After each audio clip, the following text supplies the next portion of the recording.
welcome back to this commentary and review of episode 12 of Goblin Slayer. And yeah, I love Goblin Slayer. I really enjoy this. And by the way, I apologize. I know this episode's really late. It's around Christmas and it's around New Year's during this week. And it's been a hectic week. It's been really hard to record. I know this episode came out, a couple of days ago, but I apologize. It's like I said, it's around the holidays, so it's really been busy. And by the way, I want to wish everybody a happy New Year. So by the time you hear this, it will be New Year's Day. So anyway, we start out where we left off in the last episode, which was awesome. And by the way, this is the final episode of Goblin Slayer, and we get to see the Goblin Lord. He is basically running through the forest, and we get to see a little bit more about, last episode he kind of more or less just was walking around, and then he walks up on Goblin Slayer. This time we actually see him like frantically, he's thinking like all the things that have went wrong, like all my planning, like, in some ways he's almost like the Goblin equivalent of Goblin Slayer, because like he's a schemer, he's a planner, he's led all these like schemes and plans. He is indeed a Goblin Lord. He is more or less the guy that I've mentioned before. Somebody is directing these guys to do all these planning and all these scheming and coming with new ideas and new things to because even though the goblins they're kind of weak, but they're so evil and they're so they're little schemers and little planners. And this guy's obviously been leading them. So. And we get to see more about, like, as he's like running through the forest. He's frantically, he knows that this game over. He's smart enough to realize, like, nope, every one of my plans has been done in. Like, this is it. We've lost. I'm moving on. I'm abandoning my army. I will rebuild, and I will get better. And we obviously, he's an ugly booger, by the way. And, finally we reach the point where we left off last episode, where he is confronted by Goblin Slayer. He comes out with that, that eye thing. He's like, where the hell do you think you're going? Like, don't bother going to, I love the Goblin Slayer. He's like, don't bother going back to that little nest you had. I took care of that. That's gone. That's cute, but no, you're not going anywhere. And sure enough, a battle ensues, and they get right into it. They know that this is the end game for one of them, or one or the other is going to die. So they just start off, and he is a big little booger. So Goblin Slayer's got his work cut out for him. And sure enough, like you can see, he's like taking pieces of armor off. Goblin Slayer's like taking chunks off and cuts, and they're fiercely fighting each other.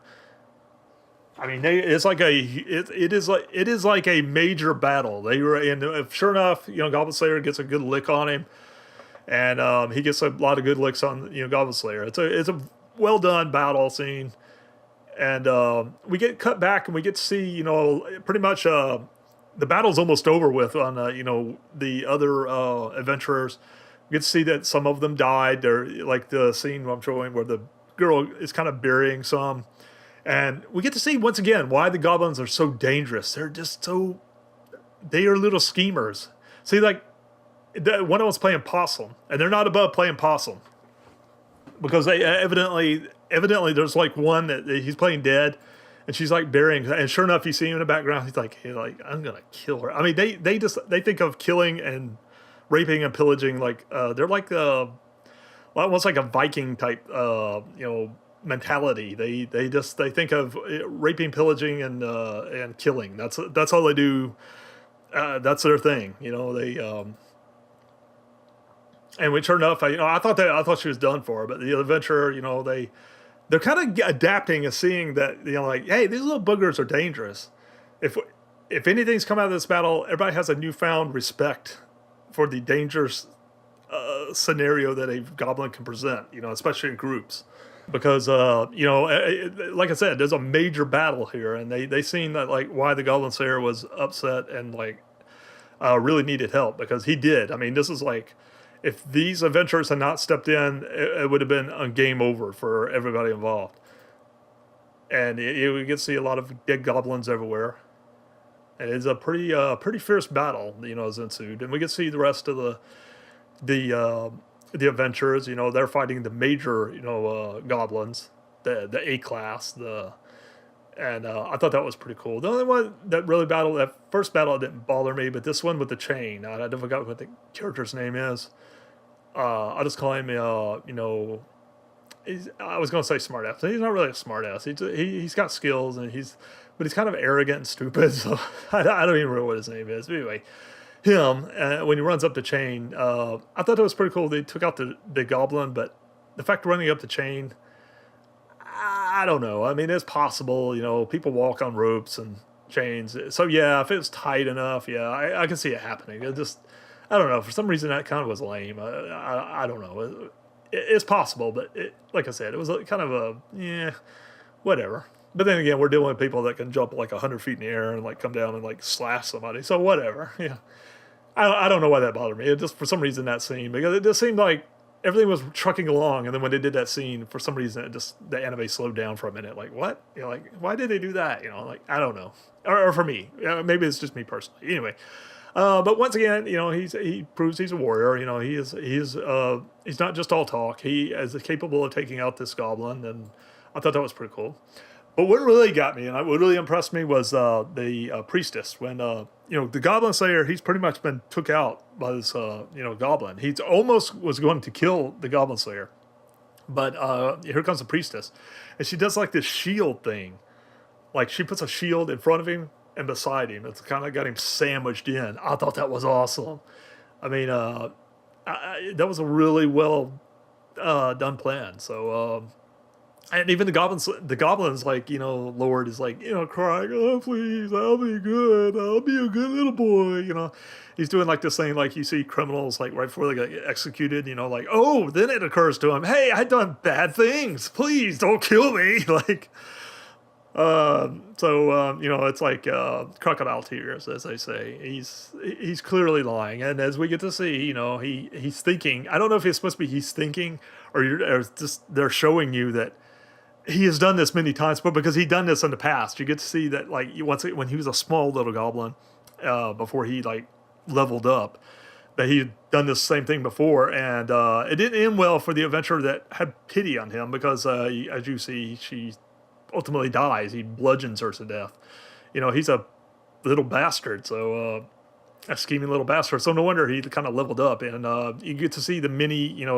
He's done a lot of raping and pillaging. He's over many times. He's obviously leveled up at some point, but he's done this many times before, and he has no compassion, and he's no redeemable anything. He's he doesn't deserve any pity.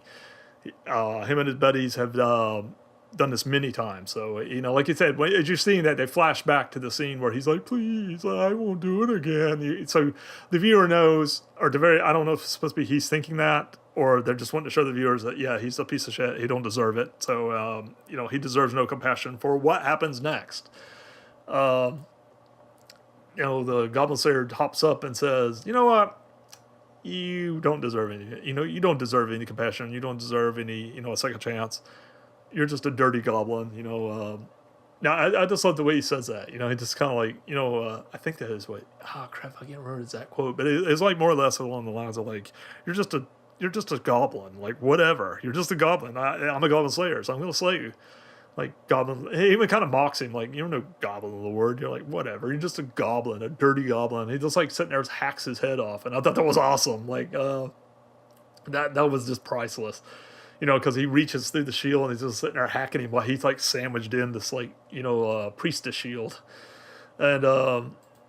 and sure enough, he's dead. And then we get to see that the plan ultimately was the Goblin Slayers, because he's planned every bit of this. He is well done Goblin Slayer, because like he had an idea for the priestess to go up, but although he told her to use 3 shields, as it turns out she only used 2. I guess she wanted to save that in reserve just in case, but I guess he wanted to have it like front, back, top, in case he tried to hop out or something. But as it turned out, it didn't matter. But evidently, the Goblin Slayer, his plan worked, and that was his plan. And he's talking with the priestess, and he's even like, and he even admits, like, I trusted you, I trust you, and you kind of get the idea that he really cares deeply for her.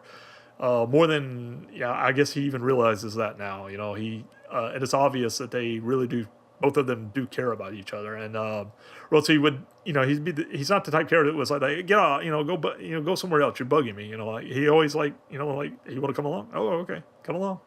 And he ever since day one, he's always kind of watched out for her. So I thought that was pretty cool. And I love the fact when the battles, obviously the adventurers are all like sitting there tired, and they're all sitting there like kind of recovering after this battle and kind of like just reflecting, and then here comes the Goblin Slayer, and like and they're like, hey, he made it, like it's over, I killed the Goblin Lord, and the rest of the goblins are dead, so they're wiped out.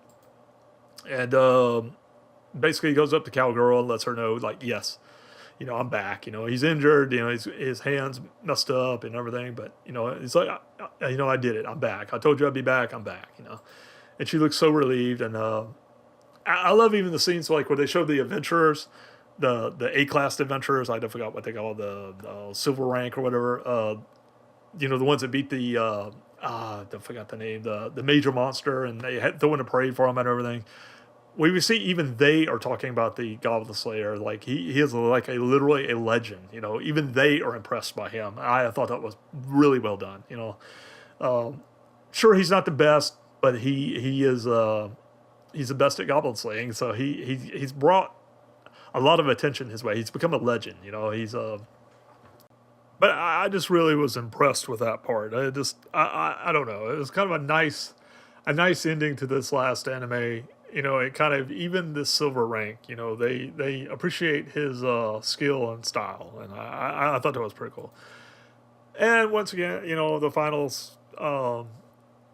few scenes is I really enjoyed those. It shows the Goblin Slayer and the Priestess. They're kind of just sitting there watching everybody cutting up, and enjoying the spoils of the free drinks that the Goblin Slayer promised. Everybody's happy, everybody's cutting up. I really enjoyed that. That was a pretty cool scene. And you even get to see some of the silver rank adventurers like, wait a minute, I took out a big goblins, and they're like, nope. Yeah, and remember they said a gold coin for every goblin killed. So it doesn't matter what class they were, everybody got a gold coin. I thought that was pretty cool. It was kind of funny. And I like how the Priestess says, when they're watching everybody partying, she kind of passes out, kind of like slumps over on the Goblin Slayer. And he kind of like gives her his gold coin. I thought that was kind of cool, and then Cowgirl shows up. But by the way, that's another thing. See, she sits down. She's not jealous of the Priestess. She just sits there and like, oh, good, you found somebody. It's almost like a sister or a really strong friend or whatever. She's not really a romantic character in my opinion, although it would be nice if they were, but obviously that's where the story's, unless she just really loves him on a higher level and it just fully gets him, like, no, like you're mine or something. I don't think it's anything like that. I think it's more to do that she's not interested in romantically. She just grew up with him. She's went through all these horrible things with him and her. We went through all these horrible things with their town and sister and their family being slaughtered and killed by goblins. I think they're really close, but they're not like romantically close. But obviously the Priestess and Goblin Slayer got something going because it's they are pretty tight, and I thought that was really cool, a really cool scene. And she's basically just talking about her. She's like a good girl. I thought that was really cool, and they're sitting there watching everybody as they're talking. And finally, the Priestess wakes up, and she's like all embarrassed, like, "Oh wow, like I fell asleep. Sorry." Like, and they're like, it was kind of cute. I thought that was pretty cool. And Cowgirl is more or less like, "Oh, she's so cute," like petting her like she's a little girl. Although I don't know how old she is. I guess judging from, I'm gonna say, I'm just going. Maybe Cowgirl is in range of maybe. I'm going to say she's maybe 18, 20, somewhere in that range, maybe. And I'm going to assume the Priestess is like in the range of like 16, 17, somewhere in there.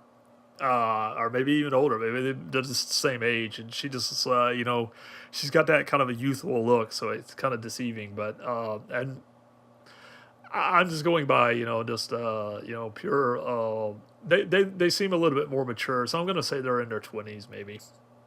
That's just my opinion. But I thought that was kind of cute. She's petting her on the head. That was kind of funny. And the Goblin Slayer is just kind of looking on.